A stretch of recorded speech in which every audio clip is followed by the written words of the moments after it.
Welcome into another edition of G-Rated. I'm your host, Gerald Bourget, joined by Max, Totri, and we've got Jacob back from his sabbatical behind the mat. I guess sabbatical is probably not the right term for having a child. His trip to London. He didn't have the show. I'm just throwing it out there.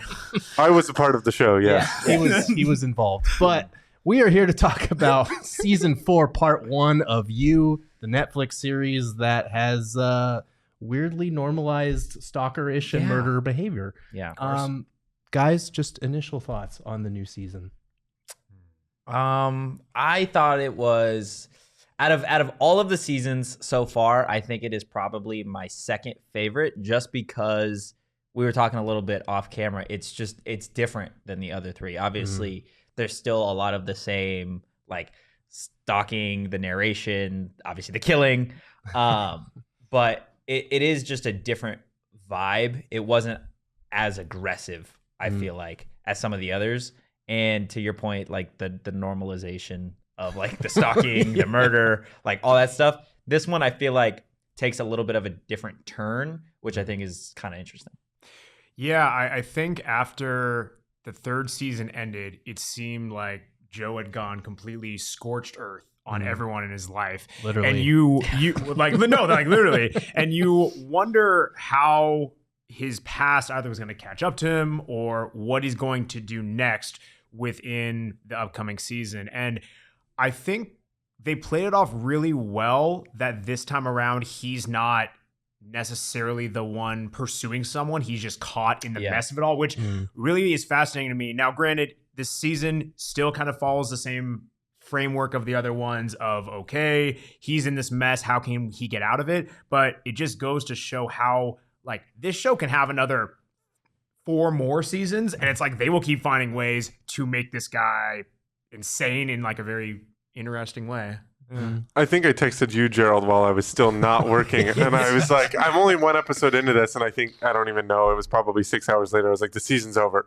Like I am through all 5 episodes of the first half of the season. But like, what is it, Max, you said they could continue with like 4 more seasons after this. Yeah. What is it about our culture that's just like, yeah, we like watching stalkers and killers. And is it like, there's like a fascination? Right. So I think this season, what I liked about it is not just that it veered away from him, his actions being the impulse of his obsession with someone.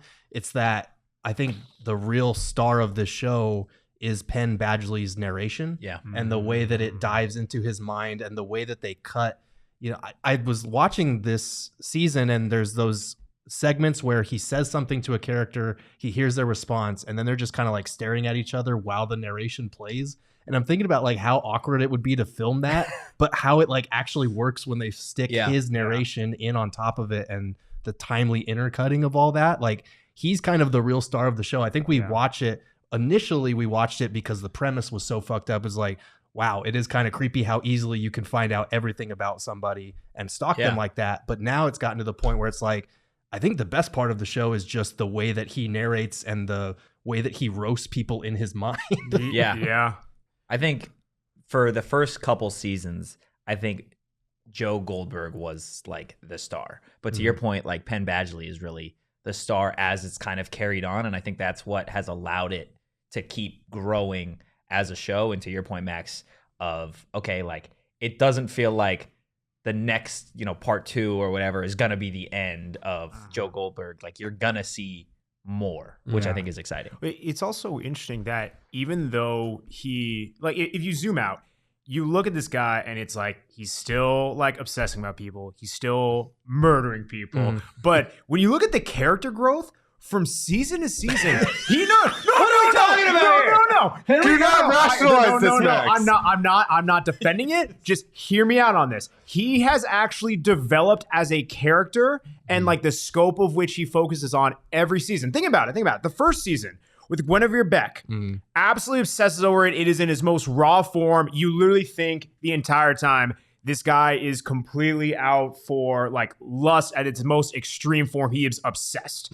The second season, you're kind of looking at it and, well, okay, now he almost like while he's now obsessing over love and that whole relationship, he's in a way trying to move on from his past while also now almost like being a older brother to like Jenna Ortega's character. The third season, you then are grappling with, parenthood, with building a family, with leaving a legacy, with not trying to pass on the same things to your kid. Granted, he is still doing all these things, but it's like he's now taking the onus off itself. And that's where we get into season 4 of, yes, he's still doing bad things, but he's like almost trying to change his life and now go out of his way to defend and help other people. I'm not saying that he's some superhero, because he's not, but it's really crazy how it goes from such a soul-focused, carnal thing in the first season to now it's like, I'm more altruistic in this season. I promise dealing with fatherhood is not like how he dealt with it. one said I'm not. But you're like, yeah, he's going through having a family, and it's like Max is over here like, yeah, Joe Goldberg, he's pretty much Captain America. We are. I literally said he did not that. That's not my words at all. What was your guys' favorite part?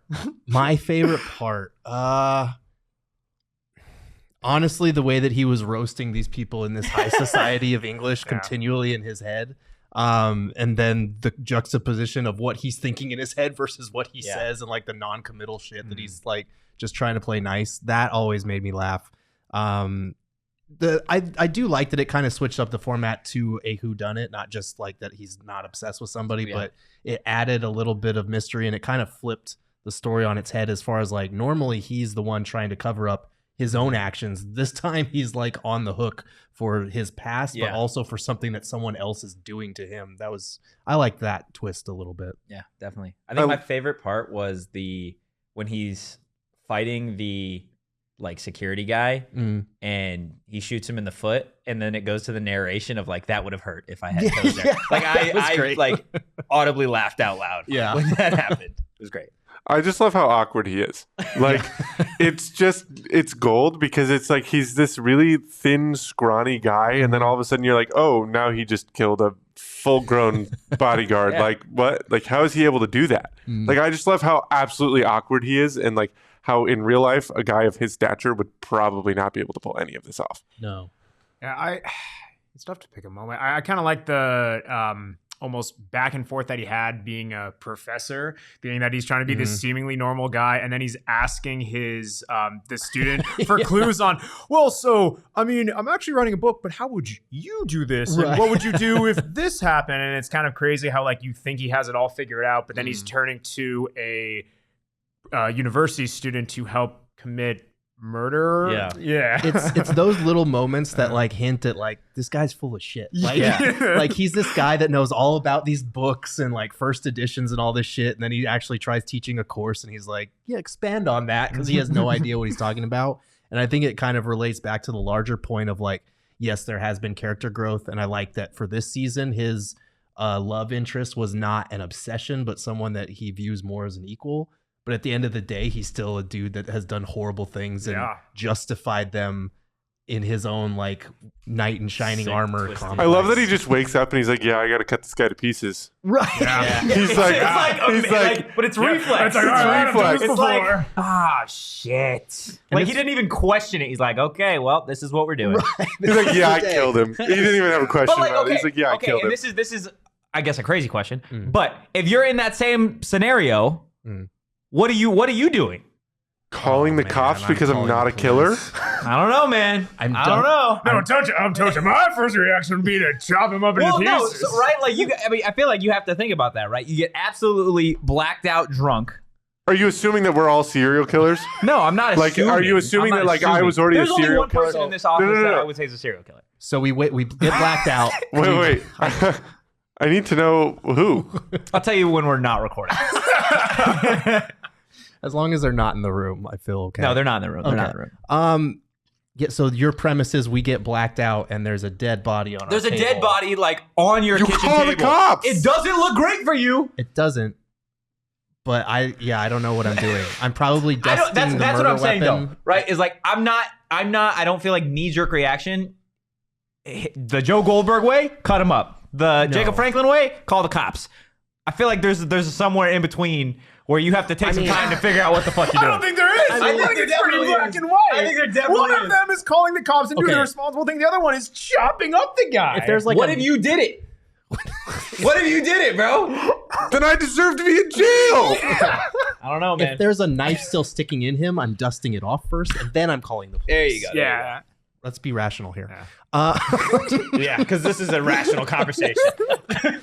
Any other things about the season that you liked before we get into our complaints and qualms? I'm curious where the relationship with Kate is going to go, because unlike all the other ones where I guess in hindsight you look back and there are like fatal flaws of their own, while she is by no means any type of perfect person, it sounds like, as crazy as it is, it's like she seems, to your point, more of like his equal rather than someone he's putting on a pedestal. Yeah, I'm curious about that too. And I'm also curious like what they're going to do with Marianne, because you know that story is not over. You know that they're going to circle back to that somehow. I wonder how it's going to happen naturally, because at this stage he's got his hands full with being framed or implicated for murder possibly here in the future, with protecting Kate.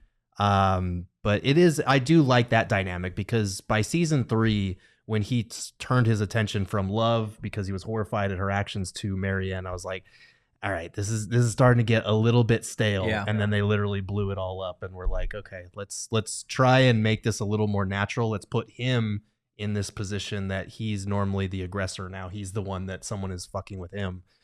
So I do like that. But now let's get to our complaints, because as much as I did enjoy them switching up the formula, it did feel like some things didn't work. And the biggest thing for me, and I'm sure a lot of people agree on this, why are you splitting a 10-episode season up into 2 parts when the cliffhanger is not even that great? Yeah. I wish I had an answer. I like that's just a great question, right? Because I felt like it was almost pretty apparent to me who the killer was. Like in the 2nd or 3rd episode, it was like, okay, they're trying to make it this big deal, but like all clues seem to lead in the same direction. And so I think that kind of made the last couple episodes a little stale, because he was working through it himself, and you're like, okay, but no. Like, right. Jacob texted me. He was like, I knew it. I was like, are you watching? He's like, yeah. But I agree with that. I think my biggest issue was, okay, I thought it was either going to be him or, oddly enough, the student, because they kept laying breadcrumbs that she was always around and shit. So I was like, all right, it's one of these two. And I'm glad it wasn't, because that would have been strange for a 19-year-old to be murdering people and framing people. But not for a show like this. Also true. Also true. But my problem was the reveal. We didn't get to know the character enough, so the reveal didn't like hit. It wasn't like, oh shit. It was like, oh, Reese is here. Yeah. It was like, cool. Yeah, the guy that wasn't around for these shenanigans in the mansion in the woods. Yeah. Like, yeah, that makes sense. Yeah. I mean, absolutely. I thought it was interesting, the whole like him getting framed, but to your point, like there was no like cliffhanger, I feel like, at the end. I feel like leading up the first couple episodes, I'm like, okay, like I see where it's gonna like split, right? My estimation was you're gonna have the big reveal of whoever is framing him, and then boom, then you'll have to wait a couple weeks till you get the second half of the season. I think that would have resonated better than the way it currently went, because it felt like there was a little bit of a resolution to part 1, and then you're like, okay, it's almost like another mini season as opposed to like a continuing thing here. Right. It's not enough of a cliffhanger to just be like, find out what happens in part 2 a month from now. You fucking it's like, I'm going to watch it, but not because there's like a cool cliffhanger here. Right. It was a weird place to divide the season. I do miss Love Quint. I do miss that dynamic. Do you? I do. I thought Victoria Pedretti was really, really good. You were telling me about a theory the other day. Yeah, so I saw a video where like it cuts back to like Love, because they did that whole like trailer for part 2 or whatever. Right. And so she's reading a book, or there's like a book in their little like nightstand, whatever. And the book is written by the guy that is framing the mayor. Right. So like there was like this whole like Love is going to be back. She survived all this shit, but I don't know how you. I mean, I wouldn't put it past him, because that would be the biggest twist that they have on the whole season. But that would also feel like we need like a crutch here. That would be so lame. Yeah, that feels lazy. Didn't he like inject inject her with enough of that drug to kill her before he burned the house to the ground? You'd think so. Yeah. You'd think so, but it's Netflix. It is Plot Netflix. twist: the 2-year-old, the like baby was gonna be like 2 years old, just crawling around. The baby's gonna crawl in little knifing people. Just shaking. Oh my god! Wow. Let's hope you guys don't get jobs writing for Netflix. Yeah. Hey, we could leave a better cliffhanger than they did. Also fair. Look, I liked Victoria Pedretti, but if I had to hear her say "I wolf you" one more fucking time, Oh my god! This is true. I was like, I forgot about that. That shit I out. woof you. Also, the fact that her name was Love after probably hearing it for the first 2 or 3 Yes. episodes, I'm like, I'm tired of this that's motif. lazy. Like, Right. it is lazy. Like, get the hell out of here. Well, and that's the one thing I did. So I really liked Kate's character, right? I thought the I did acting too. was Yeah. great. What I didn't like was the drop of her whole like big background when they did that at the mansion. I felt like that was something that Joe could have found out while he's doing like his whole thing, or like in previous seasons, that is information that he would have found out. In this season, it felt like it was just kind of like they dropped a bomb of, okay, actually, I'm the richest person here, Right. and my feel dad like- is the most powerful person in London and like potentially the world. Like, Yeah. we're just dropping this out of nowhere. Like, You couldn't feel have like found he this out? would have found it somewhere on the internet, but also at the same time, I think she was going by a different name, so it didn't bother me as much. But I don't know. I liked her character, and I think it was an interesting dynamic that the two had, as Yeah. opposed to like, I'm gonna follow this. Well, he did follow her, but it was for protective reasons. Damn, he's done that before too. It was I would say, out of all of the relationships that we've seen him have throughout this series, I think his relationship with Kate is the most unique and the most intriguing to me. Yeah. Because they're similar in a way, but they're also, I feel like they're pretty different too. Yeah, and I'm interested to find out how she reacts when she inevitably uncovers his past, because she's, there was that line about like, I have horrible shit in my past too, and it's like, well, nah, you don't. It is different. same but different. Did anybody feel like the Marianne storyline was a cop out? I felt like It was like all of a sudden the new season started and he's like, oh, let me just flash back and tell you what happened, because she probably just didn't want to be a part of the season or couldn't because of time commitments, so we had to write her And out. That's why I'm curious about if they're going to tie that back up, if they're going to revisit that, because if they don't, then it's just a lame, like, okay, we were going to film in Paris, but actually we decided to do London instead because it was probably cheaper. Like, Yeah. I don't. Knowing how they, in the first couple seasons, they have flashed back, and not just flashback, but involved Joe's like past lovers in future seasons, even if it's like Guinevere Beck coming back to him in like a hallucination, Right. or anything like that. Like, I feel that's not going to be the end of it. Like, No. just based on what they've done. Him letting her get on the train instead of killing her, and the other loose thread of the investigator that the Quinns hired that he had to confront, and the fact that the investigator thinks that Marianne is dead. They're gonna tie that up somehow, but it would be nice if they do it in a natural way that isn't like forcing her back into the story when they kind of just were like, okay, bye Marianne, we'll maybe see you in part 2 a month from now. Because I felt like the whole intrigue of watching this new season was obviously to see what Joe does, but was to see where that love interest goes. Mhm. And it was, to your point, Jacob, it felt like just like a half-assed. Yeah, Like, she's here. Oh, she's not anymore. it fizzled Like- immediately. yeah, I it was like, wasn't. oh. It wasn't great at all. So. Yeah, I would agree with that. Any final thought? I do have to give a shout out to I forget the character's name now, but the blonde one that had always been rich, that was like kind of ditzy. Oh yeah. Yes, Phoebe. That was her Phoebe, name. yeah. Phoebe. The actress that played her was phenomenal. Yeah. And Phoebe was consistently one of the funniest characters. I enjoyed the ensemble cast because they're all so rich and so stupid in their Yeah. own ways. Oh yeah, they like played their roles to a T. Yeah, it gave me very much like the Glass Onion Yes. vibes when we reviewed them. Eat the rich, everybody, eat the rich. Yes. Yep. I am, and I don't think this even necessarily has any consequence or will be a storyline. I'm just curious what Joe said to Phoebe, because they kept on alluding to it like so many times. I'm like, Yes. I just want to know what he said. Like, Yeah, no, you're right. I've taken shots of absinthe in foreign countries, and it doesn't have me saying weird things. So I'm curious That you what it know did. of. No, I didn't black out from absinthe. Never had absinthe. It's good. It's very tasty. Yeah. Well. Yeah. Not My only experience is watching Joe That's fair. black out, say some shit, wake up with a dead guy on his table. Be So careful while drinking, folks. Yeah, be careful with yeah, absinthe. 21 plus and enjoy responsibly. Oh god. Max, you got an absinthe sponsor for us? I was waiting for someone to bring it up. Not at the moment. See what I can do. Well, gents, final thoughts as far as your final score out of 10 for this first half of it. It feels so stupid to score half of a season, but since that's what we're here doing, out of 10. I'm gonna go an 8-3. But Okay. I think I'm gonna go that high simply because I'm already so invested in this series and this character Yeah. that I think if this was like how they opened a season 1, then it probably would have gotten somewhere around a 6. Okay. But I'll say 8.3. Jacob, do you have one? I'm still kind of formulating one. I was thinking 8.5. I was up there okay. too. I have definitely enjoyed it. I think it was like what we were texting about, where it's like they just took a completely different turn, and I think that's what I enjoyed the most about it. Yeah, I'd say 8.1. Okay.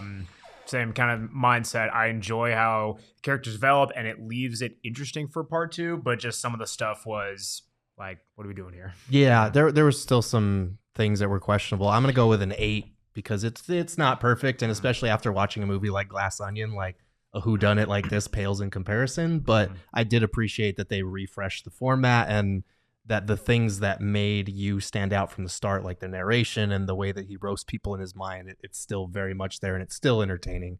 But that's going to do it for this edition of G-Rated. You can follow me on Twitter at Gerald Bourget. You can follow Max at Max David Simpson. You always say it so questionably. I always forget. I get Yes. into the Twitter introductions and I'm like, I don't know if I actually know these people's handles. You can follow Totri at Anthony_Totri. Anthony_Totri, and you can follow Jacob at Jacob Franklin. Ooh, close. Jacob_Franklin 4. I knew there was a number. You got mine right. You got it. You got it. Until next time, keep it G-rated.